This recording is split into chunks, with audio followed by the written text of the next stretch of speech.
Ako po si Rosalie Disoyo, 14 na taon nagtatrabaho dito sa Abu Dhabi as a sales and service crew. Ako po yung taga Pasig City. Through Facebook po, sa mga post lang po. Contract verification, ma'am, in case na uuwi ako, ready na po siya. Malaking tulong po, ma'am. Nandito na po lahat ng kailangan. Yung need na pong magpa-appointment, diretso na po.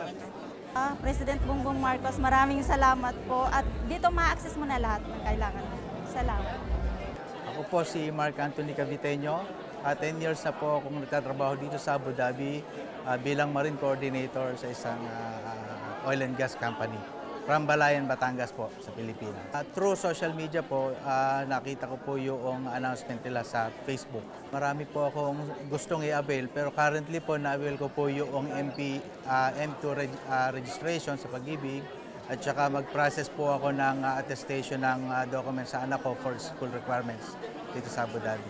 Malaking tulong po. Unang-una po, napaka-accessible po ng lugar, very much supportive po yung mga staff natin, government staff po, nakikipagtulungan po sila, binibigyan tayo ng assistance para mas mapabilis po yung process ng kailangan kong requirements. Kay Pangulong BBM po, malaking tulong po ito, lalong-lalo na po sa mga OFW natin dito sa UAE. At least, nakukuha po nila yung mga kaukulang serbisyo ng gobyerno para po sa mabilis ang process ng kanilang mga requirements. Yan.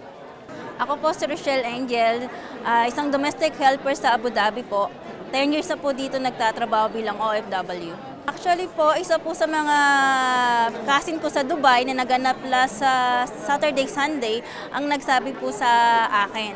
Then yung nakita ko po sa FB, nakita ko rin po sa FB na may event nga po dito na Canavan sa International po. Isa po ako dito sa mga OFW. Isa po akong OWA members at kailangan ko po ng e-card also para sa mga OFW, saka SS Pag-ibig po para po sa service, pag nag-end of service na po, kailangan po yung SS.